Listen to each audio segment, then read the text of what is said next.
Samajwadi party के अब तक के 10 सबसे बड़े नेता। इनमें से एक नेता ऐसे भी थे जो कि प्रधानमंत्री बनने के बहुत करीब थे, लेकिन बनते बनते रह गए। नंबर 10 पर हैं डिम्पल यादव जी। समाजवादी पार्टी में एक ऐसा नाम है जो बिना एक वोट मांगे, बिना एक सभा किए सांसद बन गया। 2012 का साल कन्नौज में उपचुनाव था। डिम्पल यादव जी मैदान में उतरी और एक एक करके भारतीय जनता पार्टी, बहुजन समाज पार्टी, कांग्रेस सभी ने अपने उम्मीदवार वापस खींच लिए। डिम्पल जी निर्विरोध सांसद बन गई। लोकतंत्र में यह बहुत कम होता है कि विरोधी मैदान में आने से पहले ही हथियार रख दे, लेकिन असली इम्तिहान 2022 में आया। नेताजी यानी मुलायम सिंह यादव जी हमें छोड़ गए। मैनपुरी सीट पर उपचुनाव हुआ। भारतीय जनता पार्टी ने पूरी ताकत झोंक दी और डिम्पल जी ने 2,88,000 से ज़्यादा वोटों के अंतर से जीत दर्ज की। यह सिर्फ चुनावी जीत नहीं थी, यह संदेश था, नेताजी की विरासत को कोई मिटा नहीं सकता। अब एक सवाल मन में रखिए, समाजवादी पार्टी और एक परिवार का यह रिश्ता इतना गहरा क्यों है? इसकी जड़ें कहाँ से आती हैं? जवाब नंबर 1 पर मिलेगा। नंबर 9, जया प्रदा जी। राजनीति में आना आसान होता है, टिके रहना मुश्किल, और जो टिके उनकी कहानी हमेशा दिलचस्प होती है। जया प्रदा जी आंध्र प्रदेश की मशहूर अभिनेत्री थी। 1994 में समाजवादी पार्टी ने उन्हें राज्यसभा भेजा।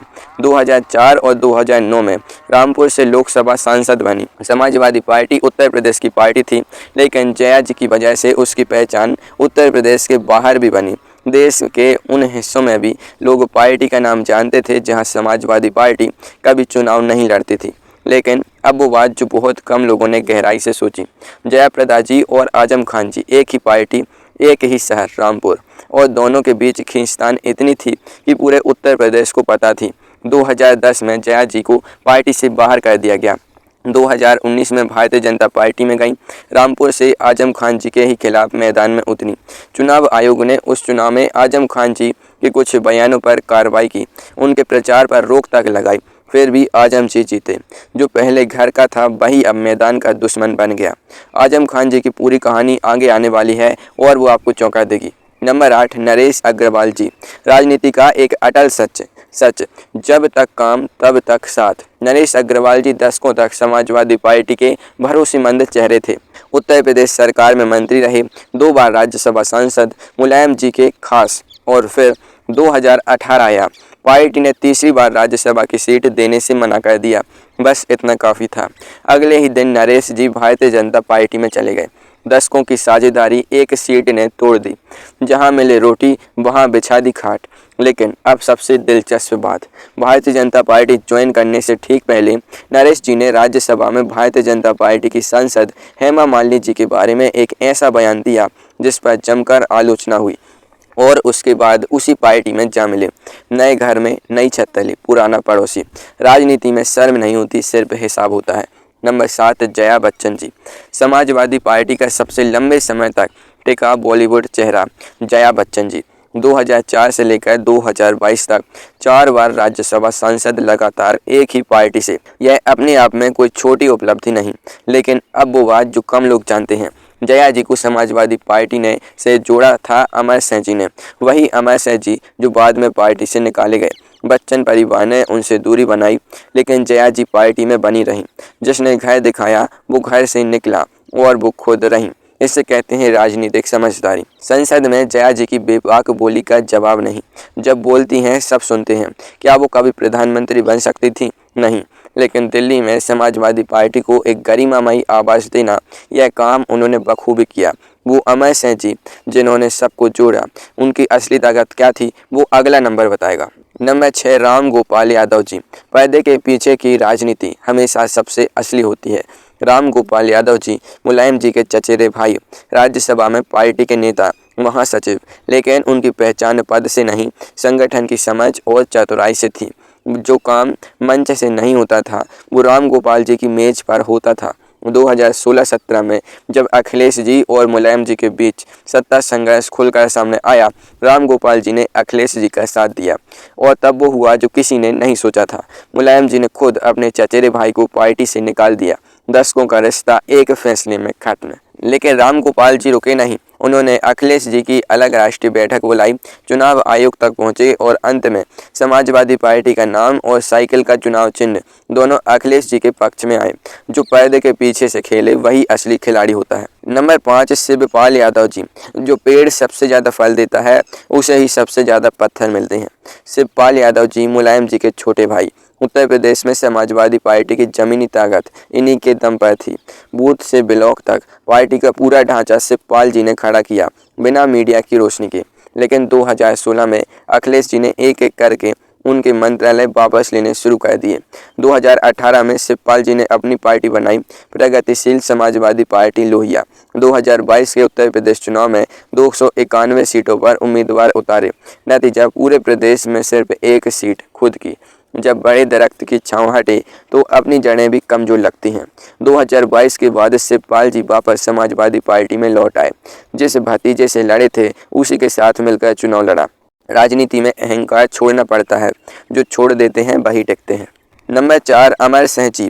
कुछ लोग किसी पद पर नहीं होते लेकिन उनके बिना पद टिकते नहीं। अमर सिंह जी वही इंसान थे।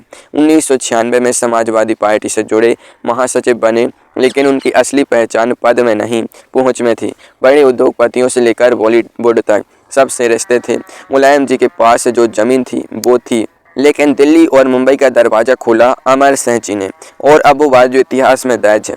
2008 में केंद्र की तत्कालीन सरकार संकट में थी।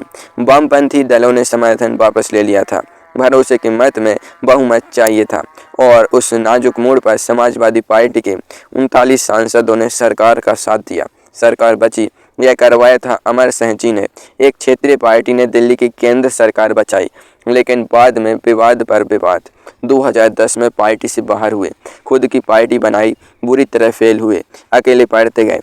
अगस्त 2020 में उनकी मृत्यु हो गई। वो जो मोमबत्ती दोनों सिरों से जले वो जल्दी खत्म हो जाती है।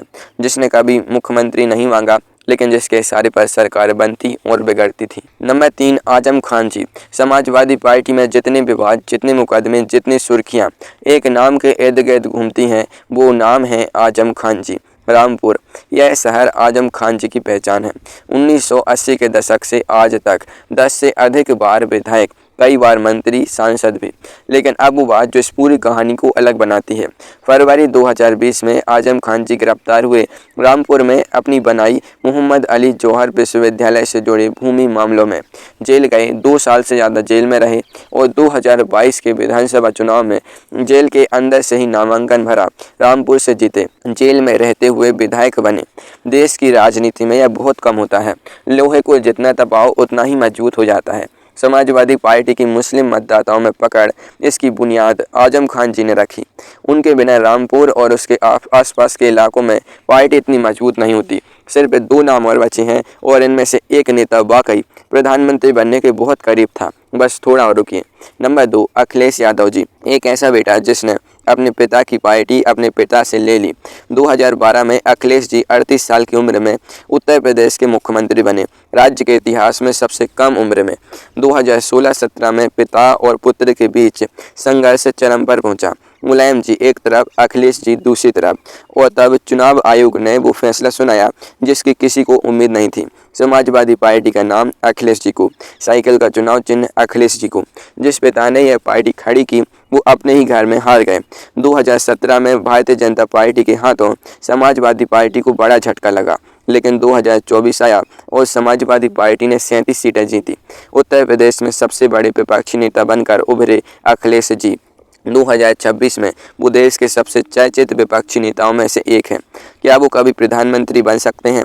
राजनीति में कभी असंभव मत कहो, लेकिन इनसे पहले एक नेता था जो उस कुर्सी से बस एक हाँ की दूरी पर था, और उसे उसके अपनों ने ही रोका। वो आ रहा है नंबर 1 पर। नंबर 1, मुलायम सिंह यादव जी। और अब वो इंसान जिसके बिना समाजवादी पार्टी की कोई कहानी नहीं। नेताजी मुलायम सिंह यादव जी 1967 में पहली बार विधायक बने। उम्र थी महज 28 साल, और फिर 55 साल तक एक के बाद एक चुनाव। 3 बार उत्तर प्रदेश के मुख्यमंत्री, 1 बार देश के रक्षा मंत्री, और 4 अक्टूबर 1992 को अपने दम पर समाजवादी पार्टी की नींव रखी। पूर्व प्रधानमंत्री चौधरी चरण सिंह जी ने उन्हें नन्हे नेपोलियन कहते थे, लेकिन नेताजी के जीवन का सबसे गहरा जख्म वो था जो कभी नहीं भरा।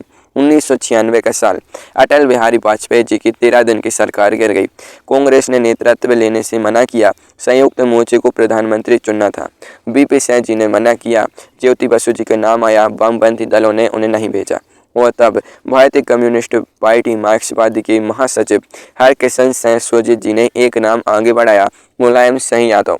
नेताजी उस दौड़ में सबसे आगे थे और तब हुआ वो जो नहीं होना चाहिए था। लालू प्रसाद यादव जी और शरद यादव जी दोनों ने विरोध किया। कारण एक यादव नेता का इतना ऊपर उठना यह दोनों को मंजूर नहीं था। अपना का छोटा होने का डर था। मुलायम जी का प्रधानमंत्री बनने का सपना यादव नेताओं ने ही तोड़ दिया। जिस डाल पर बैठे थे उसी को अपनों ने काट दिया। उन्हें रक्षा मंत्री का पद मिला, प्रधानमंत्री की कुर्सी नहीं मिली। करीबियों ने बाद में बताया यह मलाल नेताजी का जीवन भर रहा। उत्तर प्रदेश जैसे देश के सबसे बड़े राज्य के 3 बार मुख्यमंत्री, फिर भी वो एक सपना अधूरा रहा। 10 अक्टूबर 2022 को नेताजी हमें छोड़ गए। उन्होंने राम मनोहर लोहिया जी की विचारधारा को जमीन पर उतारा। पिछड़े और दबे कुचले लोगों को राजनीति में सम्मान दिलाया। बिना किसी बड़े घराने की मदद के अपने दम पर एक पूरी पार्टी खड़ी की। और अब उस सवाल का जवाब भी आ गया जो नंबर 10 पर आपके मन में था। जब एक अकेला इंसान खुद की पार्टी खड़ी करे तो वो पार्टी उसकी विरासत बन जाती है। और विरासत हमेशा परिवार को मिलती है। जमीन से उठे लाखों को जमीन से उठाया, आसमान छूने से एक कदम पहले अपनों ने रोक दिया। नेताजी को हमारा प्रणाम।